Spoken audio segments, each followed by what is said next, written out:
Hey, hoopsters. It's time for a new episode of Phil Sport Hoops. The ball don't lie, and Phil don't neither.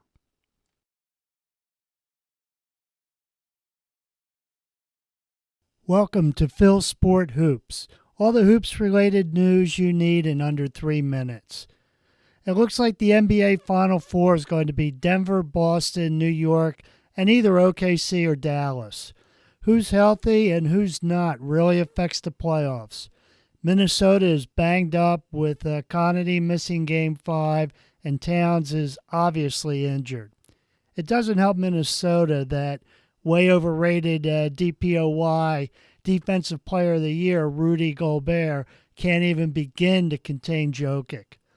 Boston has been able to weather a Porzingis injury because Cleveland has been without Jarrett Allen and now Donovan Mitchell, although Boston would win with or without them. Now, I've got to say, I've been impressed with the Knicks. Despite losing Randall, Mitchell, and even Adonami, the Knicks continue to outwork and out-tough the Pacers, who are healthy. The Knicks are really killing them on the offensive boards, which, by the way, was the Sixers' kryptonite also. At this moment, I think Jalen Brunson has been the best playoff performer with Jokic in second place. Now, whoever ends up playing Denver in the West is probably going to go down in 6. Now, Atlanta got the first pick in the draft with a 3% chance, so go figure. Now, of course, the NBA lottery's rigged, and that goes back to when Ewing got drafted by the Knicks. Last year, the Spurs needed a lift, and voila, they get the first pick in Wemby. Now, the Lakers fired Darvin Ham, and Phoenix fired Frank Vogel after one season. Vogel signed a 5-year contract worth $31 million, so if I were him, I think I'd take some time off.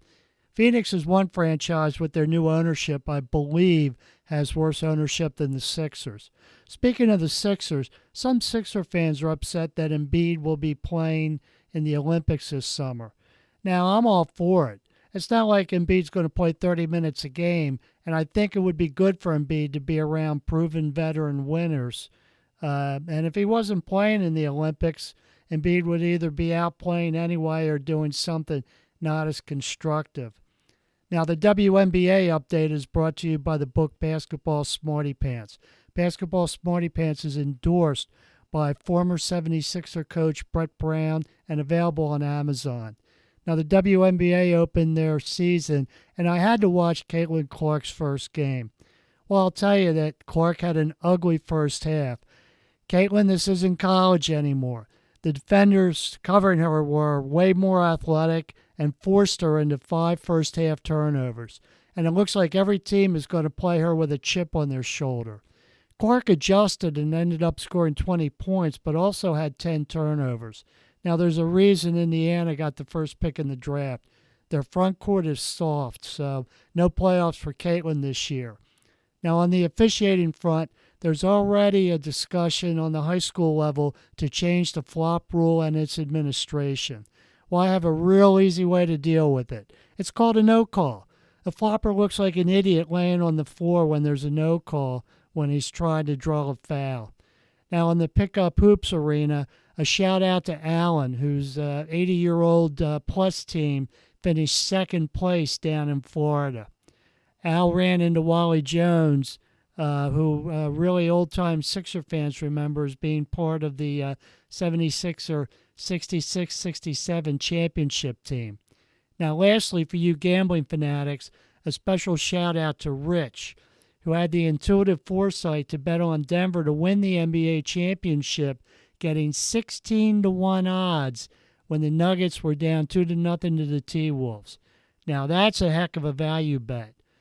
By the way, if you are between the ages of 12 and 65 and you want to learn to dunk, or at least how to jump like a jumping bean, check out Kogan Fit on Instagram.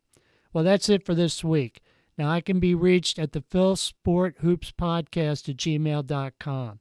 So until next time, it's time for my signature sign-off. Adios, sayonara, see ya! That's all, folks.